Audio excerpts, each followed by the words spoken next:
방금 출애굽 10번째 재앙을 함께 읽으셨습니다. 모든 처음 난 것의 죽음이었죠. 이 모세는 이미 9번의 하나님의 능력을 보았습니다. 그러나 9번의 거절과 실망과 좌절도 지나왔습니다. 바로는 갈수록 더 완악해지는 듯이 너 내 얼굴 다시 보는 날에는 죽는다 라고 위협하기에 이르는, 현실은 아직도 답답하고 막막하기만 합니다. 그리고 10번째 재앙 후에도 이 바로가 모세와 대화를 하거든요. 이 바로가 살아있는 것으로 봐선 바로도 이 장자가 아니었나 봐요. 이 바로만 치면 될 것 같은데 하나님은 그러지 않으십니다. 구원이 무엇인지, 피가 무엇인지, 또 누가 구원받는지, 수천 년 후에 우리에게 덮여질 그 보혈을 위해서 이 큰 그림을 그리고 계시기 때문입니다. 그러니 모세는 바로를 이기는 것을 목적으로 해서는 끝까지 이겼다고 말하지 못할 것입니다. 애굽은 여전히, 그리고 더 강해져서 훗날 유다 왕국까지 위협하지 않습니까? 그렇다고 모세가 이스라엘 백성을 이끌고 가나안에 들어가는 그 성취도 모세의 목적이 될 수 없습니다. 그랬다면 가나안 직전에서 세상 가장 억울하게 이를 갈며 죽는 사람이 되는 것이겠죠. 이 약속의 모양과 때가 우리의 생각과 기대의 높이보다 달라도 하나님의 신실하심을 믿으며 약속의 길을 걸어가는 것, 그 길에서 하나님을 점점 더 알아가는 것이 영생은 곧 참 하나님과 아들 예수를 아는 것이라고 하신 그 영생의 의미가 아니겠습니까?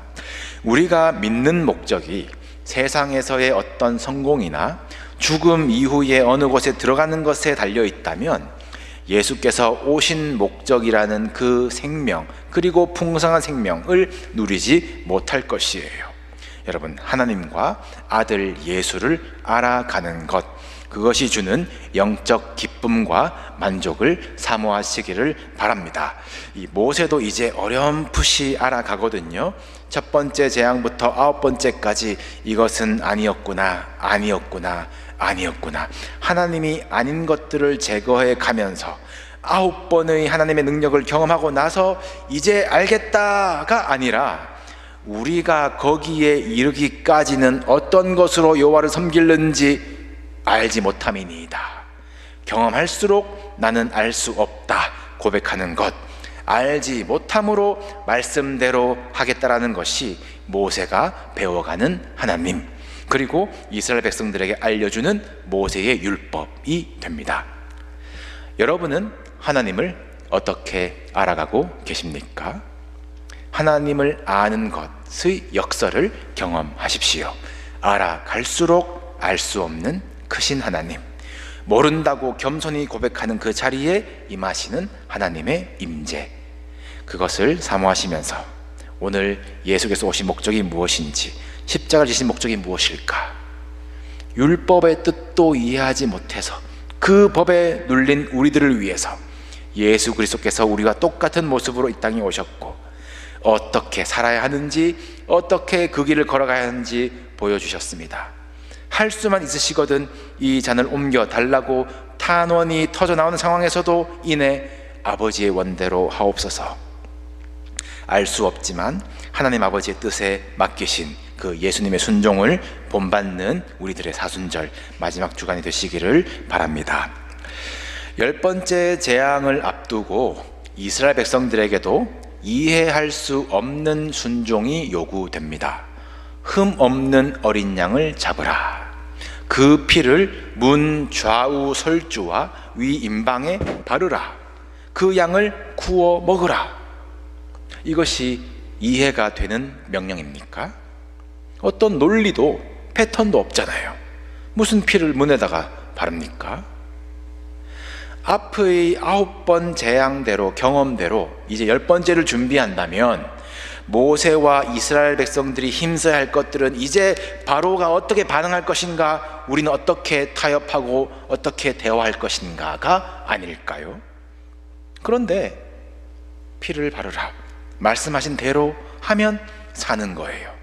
암만 자타공인 신앙 좋다고 해도 피가 없으면 죽습니다. 자기가 말씀 잘 안다라고 해서 자기 멋대로 문틀이 아니라 이마에 피를 바른 사람은 죽습니다. 아무것도 몰라도 피가 발라진 집안에 어쩌다가 있으면 살아요. 그냥 말씀하신 대로 하면 삽니다. 애굽이라고 죽고 이스라엘이라고 사는 것이 아닙니다. 피가 있어야 합니다. 그 피를 위해서 어린 양이 죽어야 해요.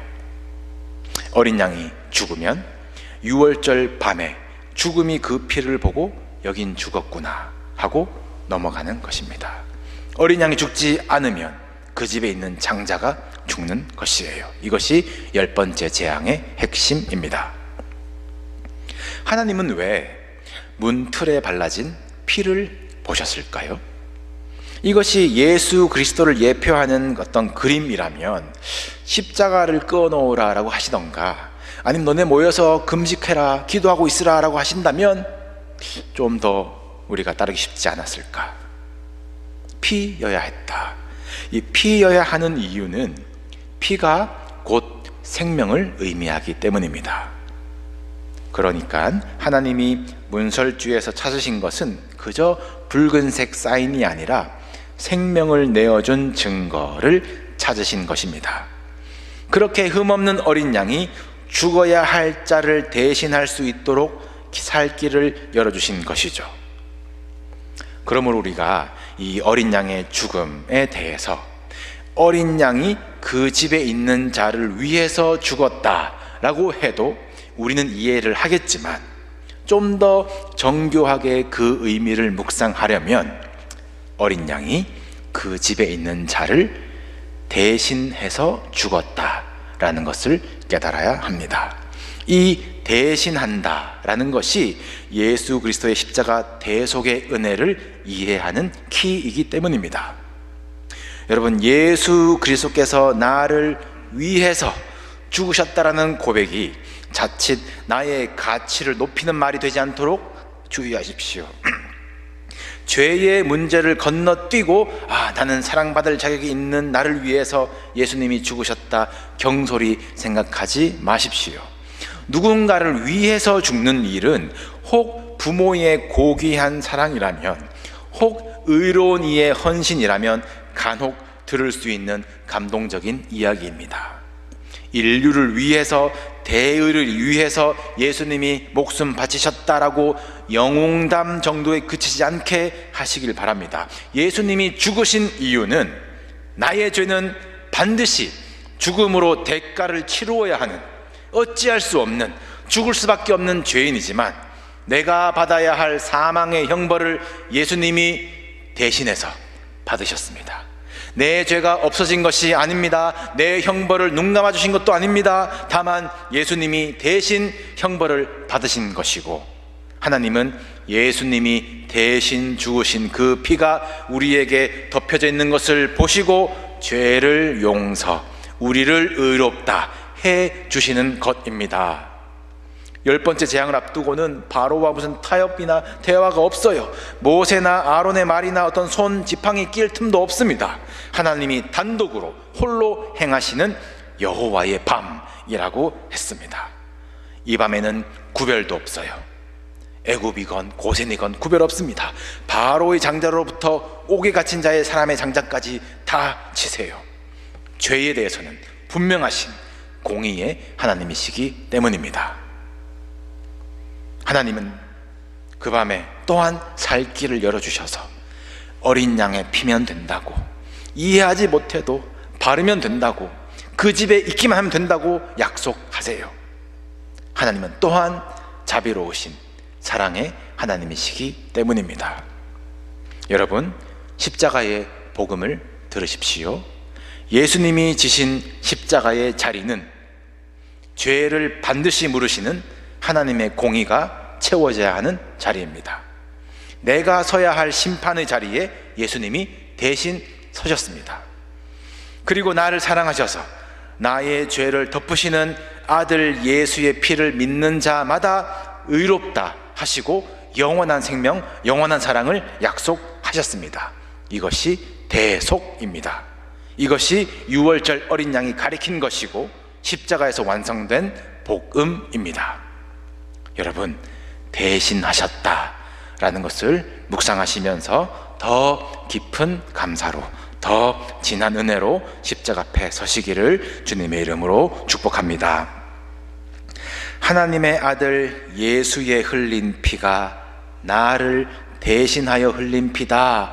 믿음으로 그 피를 심령에 바르는 자를 하나님은 죄에서 구원하시고 사망에서 생명으로 옮기십니다. 그것뿐입니까? 우리로 하나님의 자녀가 되게 하셨습니다. 우리의 새로운 정체성과 권세이죠. 유월절 어린 양의 피를 통과한 이스라엘 백성들도 마찬가지였습니다. 오늘 본문에 어색한 표현이 있어요. 430년이 끝나는 그날에 여호와의 군대가 다 애굽 땅에서 나왔은즉, 여호와의 군대랍니다. 여러분, 이들이 어떤 모습으로 나왔겠어요? 몇 세대에 거쳐진 노예들이었습니다. 준비할 수도 없이 밤에 급히 나왔다고 하잖아요.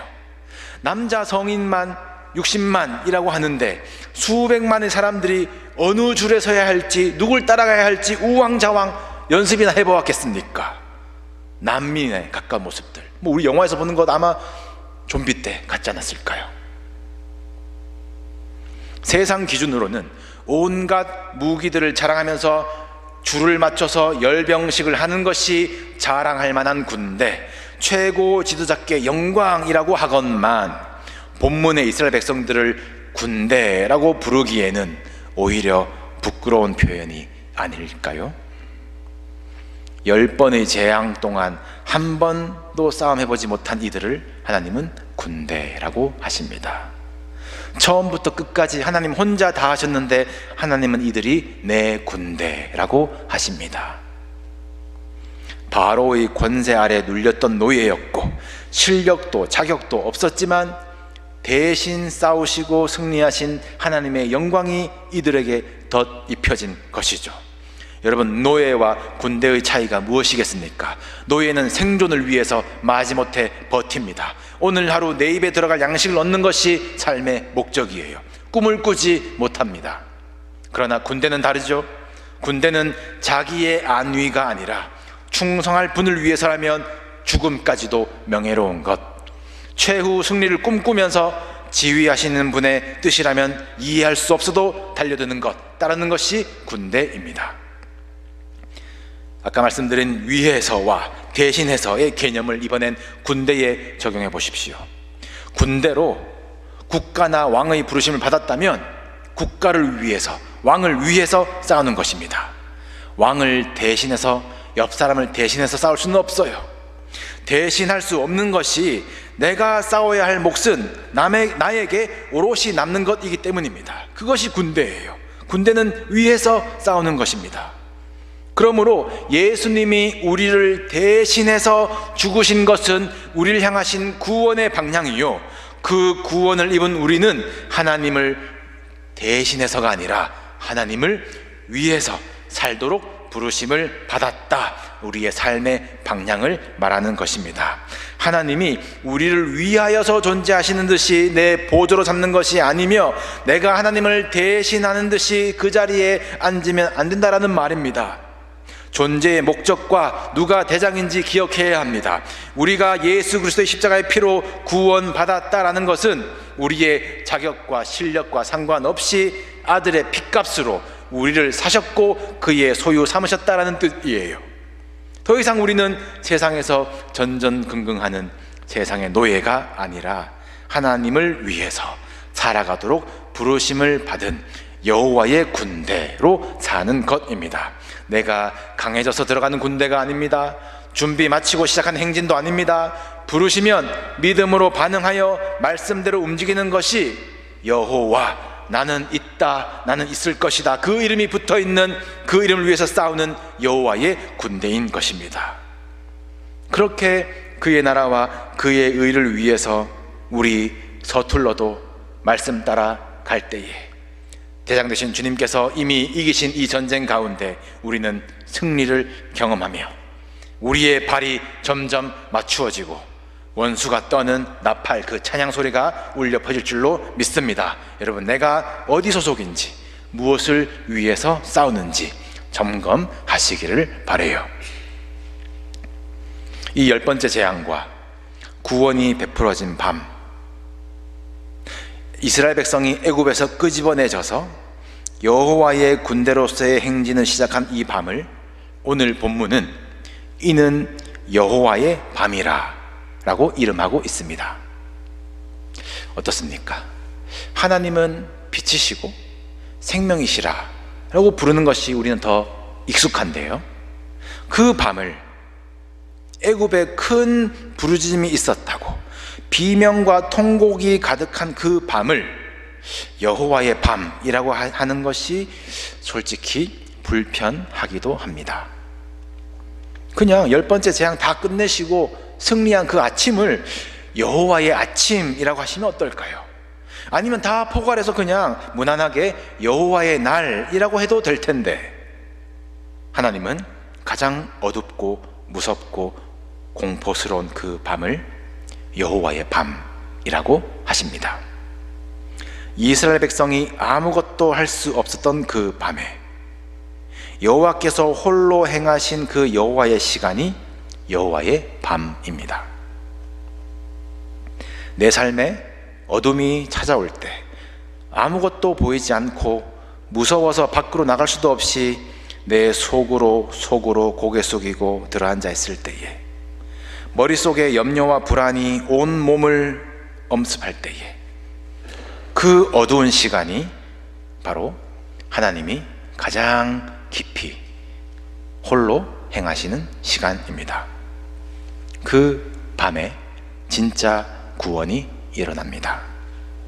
어린 양이 죽었습니다. 죽음이 지나갔습니다. 공의가 채워졌습니다. 그리고 맞이하는 아침은 그 밤의 열매인 것입니다. 우리 예수님도 겟세마네 동산에서 무섭고 외롭고 고통스러운 밤을 보내셨습니다. 땀방울이 핏방울이 되도록 기도하시면서 온 인류의 죄를 뒤집어 쓰시고, 우리 죄 때문에 사랑하는 아버지와 단절되는 그 죽음의 시간을 너무나 고통스러워 하셨습니다. 할 수만 있으시거든 이 잔을 내게서 지나가게 해달라고 거듭 간구하셨습니다. 제자들은 잠들어 버리고 예수님 홀로 감당하신 예수님의 밤이었습니다. 여러분, 그 밤이 있었기 때문에 십자가 영광이 열매로 있는 것이에요.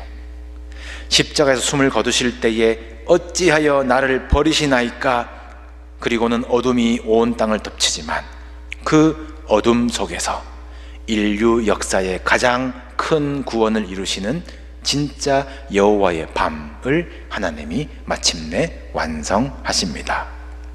어둠이 있어야 아침이 있습니다. 고통이 있어야 열매가 있습니다. 십자가가 있어야 생명이 있습니다.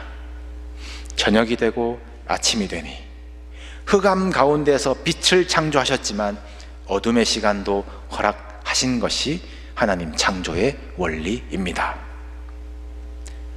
오늘 본문에서 여호와의 밤이 명명되지만 또 명령하시는 것은 이것을 이스라엘 자손이 다 대대로 지키라 라고 하셨어요.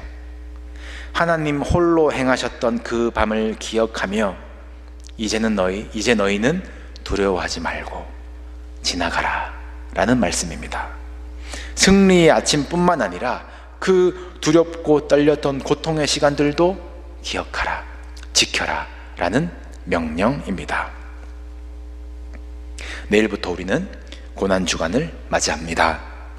영원히 어둠 속에 있을 뻔했던 우리를 어떻게 빛으로 끄집어내셨는지 예수님의 밤을 기억하는 시간들이 되시기를 바랍니다.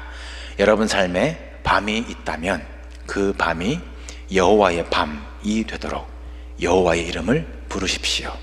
나는 있다. 나는 있을 것이다. 하나님이 이미 홀로 행하고 계십니다. 십자가의 밤이 있기 때문에 부활의 아침이 있습니다. 예수님이 대신 죽으셨기 때문에 우리에게 부활의 열매가 있습니다. 이스라엘을 지키시는 이는 졸지도 아니하시고 주무시지도 아니하시리로다. 여호와는 너를 지키시는 이시라. 이 시편의 고백처럼 여호와의 밤 함께 지켜나가는 여호와의 군대가 되시기를 사랑하는 주님의 이름으로 축복합니다.